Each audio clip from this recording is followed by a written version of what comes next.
ರಾಜ್ಯಸಭೆಯಲ್ಲಿ ಕಾಂಗ್ರೆಸ್ ನಾಯಕರ ಧರಣಿ ಪ್ರತಿಭಟನೆ ವೇಳೆ ಕುಸಿದು ಬಿದ್ದ ಕಾಂಗ್ರೆಸ್ನ ಸದಸ್ಯೆ ಕುಸಿದು ಬಿದ್ದ ಕಾಂಗ್ರೆಸ್ ಸಂಸದೆ ಫುಲೋದೇವಿ ನೀತಮ್ ತಕ್ಷಣಕ್ಕೆ ಅವರನ್ನ ಆಂಬ್ಯುಲೆನ್ಸ್ನಲ್ಲಿ ಆರ್ಎಂಎಲ್ ಆಸ್ಪತ್ರೆಗೆ ಕರ್ಕೊಂಡು ಹೋಗಿ ದಾಖಲು ಮಾಡಿದ್ದಾರೆ. ಫುಲೋದೇವಿ ನೀತಮ್ ಆರೋಗ್ಯವನ್ನ ಮಲ್ಲಿಕಾರ್ಜುನ ಖರ್ಗೆ ಕಾಂಗ್ರೆಸ್ನ ಎಐಸಿಸಿ ಅಧ್ಯಕ್ಷ ಮಲ್ಲಿಕಾರ್ಜುನ ಖರ್ಗೆ ಅವರ ಆರೋಗ್ಯವನ್ನು ವಿಚಾರಿಸಿದ್ದಾರೆ. ಕುಸಿದು ಬಿದ್ದ ತಕ್ಷಣ ಆಂಬ್ಯುಲೆನ್ಸ್ನಲ್ಲಿ ಅವ್ರನ್ನ ಕರ್ಕೊಂಡು ಹೋಗ್ತಾರೆ, ಆರ್ಎಂಎಲ್ ಆಸ್ಪತ್ರೆ ಕರ್ಕೊಂಡು ಹೋಗ್ತಾರೆ. ಫುಲೋ ದೇವಿ ಅಂತ ಹೇಳಿ ಅವರ ಹೆಸರು. ಅವರು ಕುಸಿದು ಬಿದ್ದಿದ್ದಾರೆ.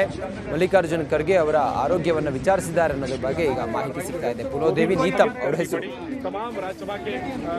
ಕಾಂಗ್ರೆಸ್ ಸಂಸದೆ ಧರಣಿ ಮಾಡ್ತಾ ಇತ್ತು ಕಾಂಗ್ರೆಸ್ ಸಂಸದರ ತಂಡ. ಆಗ ಅಲ್ಲಿ ಅವರು ಅಸ್ವಸ್ಥರಾಗ್ತಾರೆ, ಕೆಳಗಡೆ ಬೀಳ್ತಾರೆ. ಬಿದ್ದ ತಕ್ಷಣ ಅವ್ರನ್ನ ಆರ್ಎಂಎಲ್ ಆಸ್ಪತ್ರೆಗೆ ಆಂಬ್ಯುಲೆನ್ಸ್ ಮೂಲಕ ಕರ್ಕೊಂಡು ಹೋಗಿದ್ದಾರೆ. ಮಲ್ಲಿಕಾರ್ಜುನ ಖರ್ಗೆ ಅವರ ಆರೋಗ್ಯವನ್ನು ಈಗ ವಿಚಾರಿಸಿದ್ದಾರೆ ಅನ್ನೋದ್ರ ಬಗ್ಗೆ ಮಾಹಿತಿ ಸಿಗ್ತಾ ಇದೆ.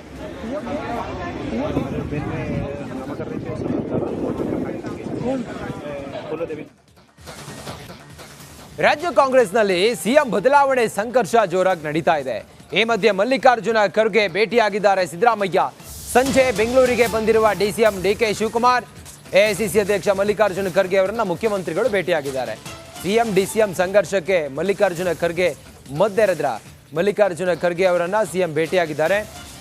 ಈ ಎಲ್ಲ ಬೆಳವಣಿಗೆಗಳ ಕುರಿತು ಮಲ್ಲಿಕಾರ್ಜುನ ಖರ್ಗೆ ಅವರಿಗೆ ಅವರು ಮಾಹಿತಿಯನ್ನು ಕೊಟ್ಟಿದ್ದಾರೆ. ಈ ಎಲ್ಲ ಗೊಂದಲಗಳ ಬಗ್ಗೆ, ಈ ಗದ್ದಲಗಳ ಬಗ್ಗೆ ಮಲ್ಲಿಕಾರ್ಜುನ ಖರ್ಗೆ ಎಐಸಿಸಿ ಅಧ್ಯಕ್ಷರು ಮದ್ದೆರೆದ್ರ ಅನ್ನೋದು ಈಗಿರುವಂಥ ಕುತೂಹಲ.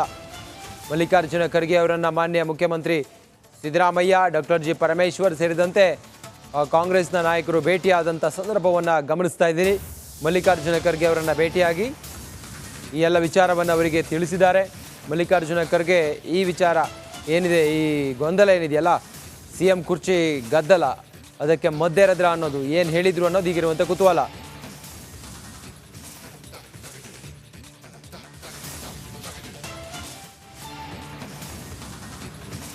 ಕೇಂದ್ರ ಗೃಹ ಸಚಿವ ಅಮಿತ್ ಶಾ ಭೇಟಿಯಾಗಿದ್ದಾರೆ ಸಿಎಂ ಸಿದ್ದರಾಮಯ್ಯ.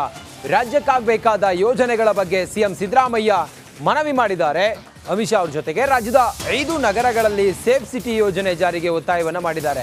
ಒಂದು ಬೆಂಗಳೂರು, ಮತ್ತೊಂದು ಮೈಸೂರು, ಹಾಗೆ ಹುಬ್ಬಳ್ಳಿ ಧಾರವಾಡ, ಹಾಗೆ ಬೆಳಗಾವಿ, ಹಾಗೆ ಮಂಗಳೂರು. ಈ ಜಿಲ್ಲೆಗಳಿಗೆ ಬೇಕಾದಂತಹ ಪ್ರಮುಖ ಯೋಜನೆಗಳ ಬಗ್ಗೆ, ಯೋಜನೆಗಳ ಜಾರಿಯ ಕುರಿತಾಗಿ ಒತ್ತಾಯವನ್ನು ಮಾಡಿದ್ದಾರೆ ಸಿಎಂ ಸಿದ್ದರಾಮಯ್ಯನವರು.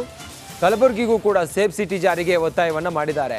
ರಾಜ್ಯದ ಪೊಲೀಸ್ ಬಲವರ್ಧನೆ ಬಗ್ಗೆ ವಿವಿಧ ಪ್ರಸ್ತಾವನೆಗೆ ಮನವಿಯನ್ನು ಮಾಡಿದ್ದಾರೆ. 2 ಬೆಟಾಲಿಯನ್ ಸ್ಥಾಪನೆಗೆ ಅನುಮೋದನೆಯನ್ನು ನೀಡುವಂತೆ ಕೋರಿದ್ದಾರೆ. ಹೆಚ್ಚುವರಿಯಾಗಿ ಬಳ್ಳಾರಿ, ಉತ್ತರ ಕನ್ನಡಕ್ಕೆ ನೀಡುವಂತೆಯೂ ಕೂಡ ಮನವಿ ಮಾಡಿದ್ದಾರೆ ಮಾನ್ಯ ಮುಖ್ಯಮಂತ್ರಿ ಸಿದ್ದರಾಮಯ್ಯ. ಕೇಂದ್ರ ಹೋಮ್ ಮಿನಿಸ್ಟರ್, ಗೃಹ ಸಚಿವ ಅಮಿತ್ ಶಾ ಅವರನ್ನ ಭೇಟಿಯಾಗಿ ಅವರ ಜೊತೆಯಲ್ಲಿ ರಾಜ್ಯಕ್ಕಾಗಬೇಕಾದಂತಹ ಯೋಜನೆಗಳ ಬಗ್ಗೆ ಚರ್ಚೆ ಮಾಡಿದ್ದಾರೆ.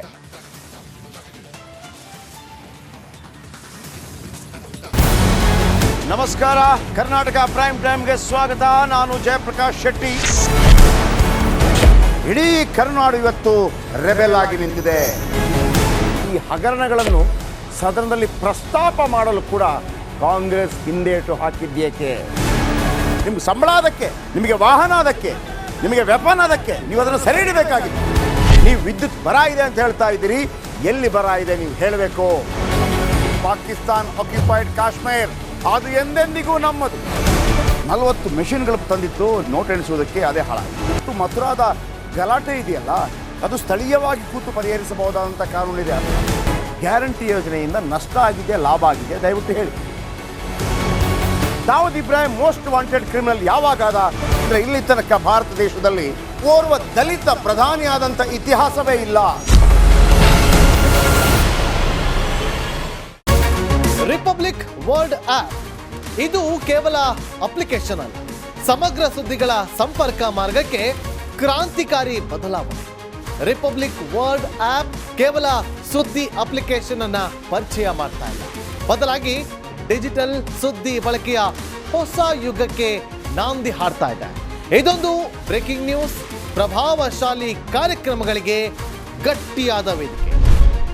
ರಿಪಬ್ಲಿಕ್ ವರ್ಲ್ಡ್ ಅಪ್ಲಿಕೇಶನ್ ಈಗ ಲೈವ್ ಆಗಿದೆ.